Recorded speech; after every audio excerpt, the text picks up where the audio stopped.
Hello, नमस्कार. तुम्हा सर्वांचं आजच्या व्लॉगमध्ये अगदी मनापासून स्वागत.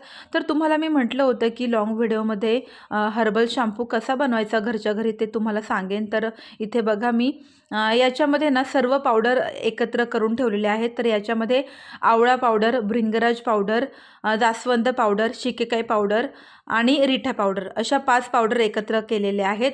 आणि यांचं प्रमाण ना सर्व समप्रमाणात घ्यायचे आहेत. फक्त रिठा पावडर आपल्याला दुप्पट प्रमाणामध्ये घ्यायचे आहे. आता तुम्हाला जेव्हा हेअर वॉश करायचं असेल, म्हणजे जर सकाळी हेअर वॉश करणार असाल तर रात्रीच आपण ना कोणत्याही लोखंडाच्या भांड्यामध्ये हे सर्व पावडर एकत्रित करून भिजत ठेवायचे आहेत.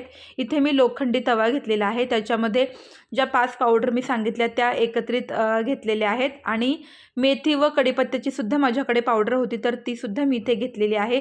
जर तुमच्याकडे नसेल तर तुम्ही स्किप करू शकता. त्यानंतर इथे 1 चमचा मुलतानी माती मी घेतलेली आहे. आणि हे सर्व व्यवस्थित एकत्र करून पाण्याच्या साहाय्याने आपण पेस्ट बनवून घ्यायची आहे. आणि रात्रभर आपण या तव्यामध्येच हे मिश्रण ठेवायचं आहे. आणि सकाळी जेव्हा तुम्हाला हेअर वॉश करायचं आहे त्यावेळी थोडंसं पातळ करून, म्हणजे एखाद्या मगामध्ये वगैरे तुम्ही घेऊ शकता ही पेस्ट. आणि पातळ करून केसांवर जसं शॅम्पू आपण लावतो ना त्याप्रमाणे लावून अगदी 2 ते 3 मिनिटासाठी केसांच्या मुळांना मसाज करायचा आहे. आणि मग आपण हेअर वॉश करून घ्यायचे आहेत. जर तुमच्याकडे जास्त वेळ असेल, जास्तीचा अर्धा तास वगैरे, तर ही पेस्ट आहे ना तीसुद्धा तुम्ही केसांच्या मुळांना लावू शकता. आणि ती पेस्ट आपण अर्धा तास केसांवर तशीच ठेवायची आहे. आणि त्यानंतर नॉर्मल पाण्याने हेअर वॉश करायचं आहे.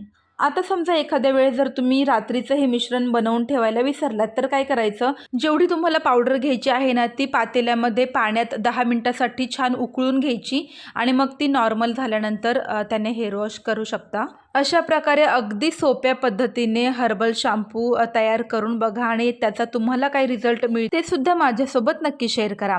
आता इथे मी ड्रायफ्रूट्स, खजूर आणि डिंकाचे लाडू बनवत आहे. तसं तर मी आधी बनवले होते पण ते संपले, त्यामुळे पुन्हा आता इथे हे लाडू बनवून घेत आहे. याची सुद्धा रेसिपी मी याआधी शेअर केलेली आहे, तुम्ही चॅनेलवर जाऊन बघू शकता. आता हे सर्व साहित्य मिक्सरमधून बारीक करून घेतल्यानंतर त्याच्यामध्ये खजूर ॲड केली आणि याचे मस्त असे लाडू वळून घेतले. चला तर आजचा व्लॉग मी इथे संपवते. पुन्हा भेटूया अशाच एका छानशा व्लॉगमध्ये. तोपर्यंत बाय बाय.